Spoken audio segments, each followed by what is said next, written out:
रामकृष्ण हरी पाऊले चालती पंढरीची वाट या भागामध्ये आज आपण थेट आलो ते वैभव लक्ष्मी पतसंस्थेत आलेलो आहोत. खरं तर आपण या पतसंस्थेत येण्याचं कारण एकच आहे की जे आता वारकरी ज्ञान प्रसारक मंडळ कुळकुटीची पायी दिंडी सोहळा जो पंढरपूरला गेलेला आहे, या पायी दिंडी सोहळ्याचा जो 20वा झाला तो वैभव लक्ष्मी पतसंस्थेच्या प्रांगणात झालेला आहे. आपण खरं तर प्रेक्षकांना बघायला मिळणार आहोत की पाण्याची बाटली आणि खवाटप या संस्थेच्या वतीने करण्यात आलेलं आहे. खरं तर या संस्थेचे वेगळ्या उपक्रमापैकी एक उपक्रम आहे. या अधिक उपक्रमाबद्दल आपण संस्थेचे जे कर्मचारी वर्ग आहे त्यांच्याशी बोलणार आहोत.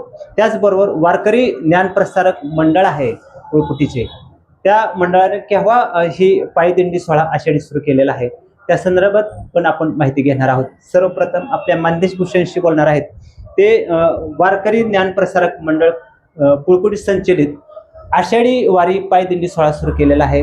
रामकृष्ण हरी दादा. रामकृष्ण हरी. खरं तर मी सर्व प्रेक्षकांना सांगून ठेवलेलं आहे की वारकरी ज्ञान प्रसारक मंडळ आहे तुमचं, हे केव्हा गावात सुरू केलेलं आहे आणि किती वर्षापासून ही आषाढी वारी पायी दिंडी सोहळा सुरू केलेला आहे? पहिल्यांदा तुमचं नाव सांगा. माझं नाव दादासाहेब आनंदराव सावंत. हा. ही वारी आम्ही 2005 ला सुरू केली. बर. त्याला आता 22 वर्ष पूर्ण झालेले आहेत. या वारीमध्ये स्त्री पुरुष सर्व समान असून सगळे एकमेकाच्या यानं जातात. रस्त्याने जाताना भजन सगळं करत जातात. त्याच्यानंतर दुपारचं जेवण, संध्याकाळी जेवण, सकाळी नाश्ता असा उपक्रम असतो. रोज ही आम्ही 7 वाजता उठून दिंडी हलवू जाग्यावरून पुढच्या गावी निघतो. बर. एक सांगा की हा पायी दिंडी सोहळा तुम्ही आषाढी वारीचा सुरू केलेला आहे, काय मनात भावना होती की आपण आता हा उपक्रम सुरू करावा? कारण पावसाचे दिवस, शेतकरी वर्ग आहे, शेतकरी महिला आहेत, असे सर्वांचंच खरं तर ह्या दिवसात महत्वाचं काम असतं, पण हे सर्व तुम्ही हे करून सुद्धा पायी वारी सुरू केलेले आहे.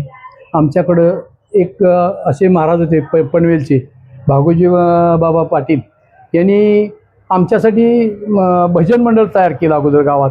आणि भजन मंडळ केल्यानंतर आम्ही त्याच्यानंतर 10 वर्षांनी आम्ही पायी दिंडी सुरू केली त्या भागोजी महाराजांच्या वरदहस्ताखाली, त्यांच्या मार्गदर्शनाखाली सुरू केले. आता सांगा, खरं तर तुमचं नाव दादाच आहे, ओरिजिनल दादा आहे. खरं तर मी मुलाखतीत दादा म्हणतो, पण असं विषय असा आहे की आज तुमचं वय किती आहे? माझं वय 80 वय. 80 वय आहे. 80 वयात पण तुम्ही आज कुळकुटी ते पंढरपूर चालणार आहात. हो हो बरोबर. कसं ते नियोजन आहे? काय घरातले लोक काहीतरी म्हणत असतील हे इतकी जबाबदारी तुम्ही घेऊन पुढे चाललेला आहात? नाही, आम्ही कसं आहे घरामध्येच आता सध्या दोघंच असतो, नवरा बायको. मुलं सगळी बाहेर नोकरीला आहेत, त्याच्यामुळे मी थोडासा मुक्तच आहे त्यातून, प्रपंचातून. त्याच्यामुळं संपूर्ण काम माझ्या डोक्यावर असलं तरी मला त्याचे काही हे होत नाही, कमतरता वाटत नाही. आणि मला जेवढं करता येईल तेवढं करत असतो. म्हणजे ह्या वयात? हो, या वयात न कंटाळता शरीर सुद्धा साथ देते. माऊलींची कृपा आहे, प्रश्नच नाही. त्या माऊलीच्या ह्याच्यावरच आहे आम्ही. एक गोळी साधी मला दवाखान्याची नाही वय असताना सुद्धा. आणि वारी किती वर्ष झाले ही सोडली तर ह्याच्या अगोदर तुम्ही? ह्याच्या अगोदर मी 15 वर्ष अगोदर जात होतो. मोटरसायकली जायचं, एकादशी दिवशी तेवढं जायचं, एकादशी उरकून माघारी यायचं, असं सुरुवातीला होतं. ज्यावेळेस मी 2005 ला रिटायर झालो. कशात नोकरी करत होता? मी ग्रामसेवक म्हणून होतो, विस्तार अधिकारी म्हणून रिटायर झालो. आज मी यात संपूर्ण सहभाग घेत असतो. भजन आणि वारी, सप्ताह या गोष्टी आमच्याकडे हे चालू आहेत. चालेल. धन्यवाद माऊली. रामकृष्ण हरी. रामकृष्ण हरी. दादा तुमचं नाव सांगा. अरविंद खंडोबनकर. अरविंद खंडोबनकर. दादा, आता खरं तर त्यांनी सांगितलेलंच आहे सगळं नियोजन का कशासाठी. आपला जो कुळकुटीपासून प्रवास आहे तो किती दिवसाचा आहे आणि कसे कसे कार्यक्रम आहेत आपले? 7 दिवसाचा. 7 दिवसाचे. प्रवासातले टप्पे कसे आहेत आपले? मुक्कामी किती? कुळकुटीतून निघालो. पहिला मुक्काम डोकमडा, दुसरा मुक्काम पिलिओ, तिसरा मुक्काम बाळवणी, चौथा मुक्काम वाखरी, 5वा पंढरपूर, 5वा सवा पंढरपूर आणि 7व्याला मी परत रिटर्न. बरं.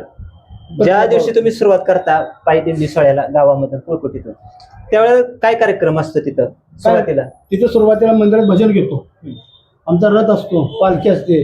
भजन झालं 2 तास भजन झालं तर रथाचं पालखीचं पूजन करायचं आणि प्रस्थान करायचं. पंढरपूरवरून तुम्ही आल्यानंतर शेवट आपला कसा होतो तिथं कार्यक्रमाला? शेवट त्या मंदिरात जातो आम्ही. गावाच्या आवलीवर एक दोन मिनिट थांबतो, सगळे मिळून थांबतो. तिथून पुन्हा भजन म्हणत जातो, दिंडी घेऊनच जातो. दिंडी घेऊन जातो रिटर्न. येताना ते पंढरपूर ट्रक येतो, वाहनाने येतो. तर तिथून 2 किलोमीटर अलीकडून सगळं दिंडीकडून सगळं जातो, मंदिरात जातो.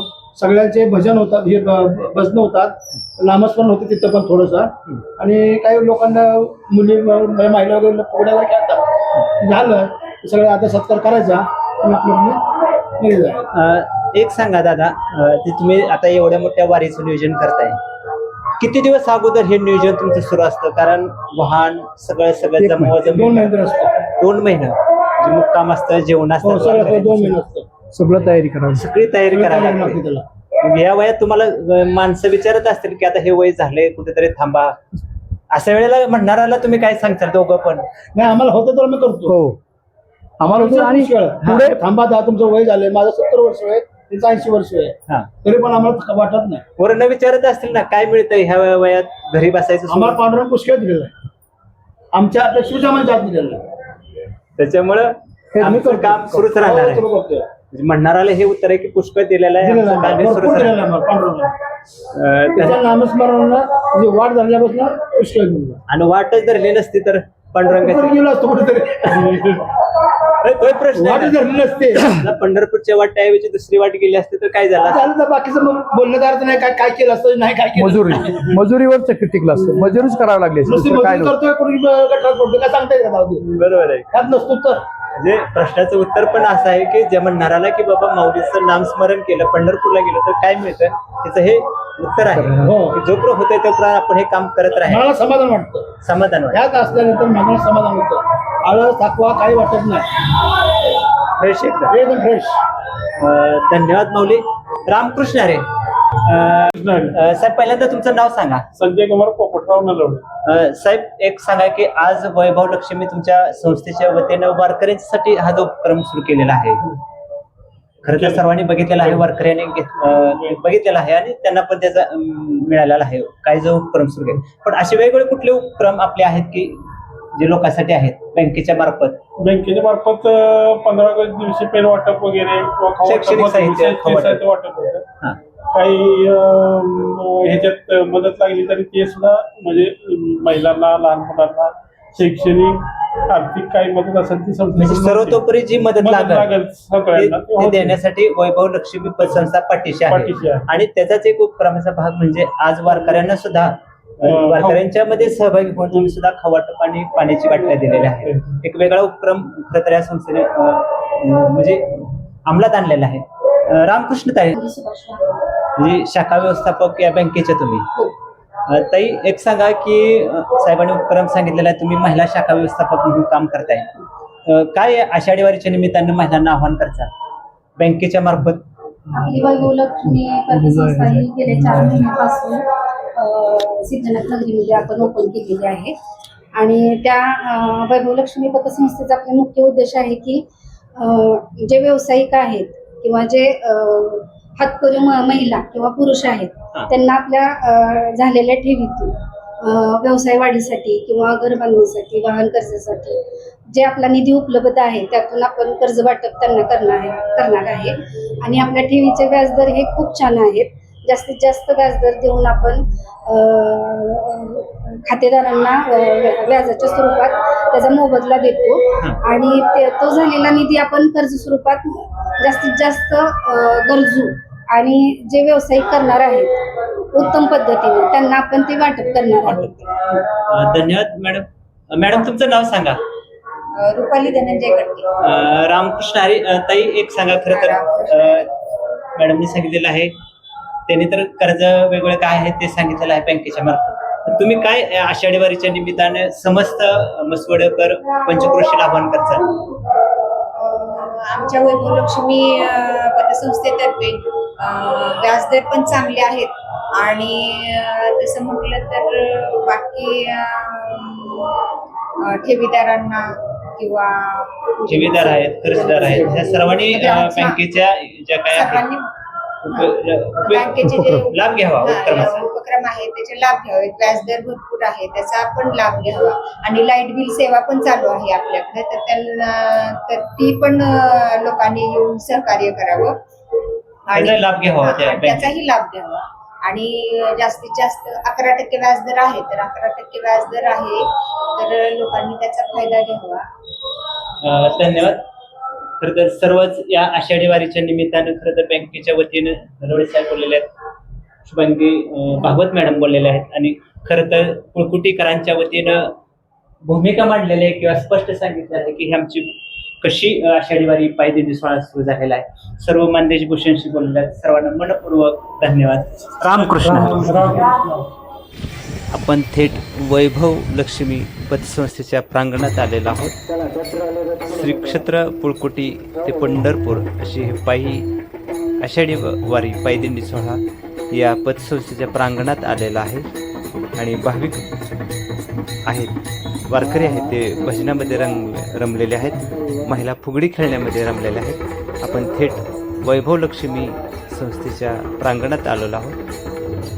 वारकरी विसावलेले आहेत. पाण्याच्या बाटल्या आणि बिस्किटच पुढे अर्थात खाऊ वाटप त्यांना संस्थेच्या वतीने करण्यात आलेले आहे. आपण दृश्य पाहतो इथे संस्थेच्या प्रांगणातील आहे. वारकरी महिला संख्या आपल्याला अधिक दिसत आहे. सर्व वारकरी भजनात रमलेले आहेत. संस्थेचे अधिकारी आणि कर्मचारी स्वागत करण्यामध्ये दंग झालेले आहेत. आपण दृश्य पाहतो येथे संस्थेच्या वतीनं वारकरी महिलांचं स्वागत केले जात आहे. दृश्य आपण पाहतो येथे स्वागताचं दृश्य आहे.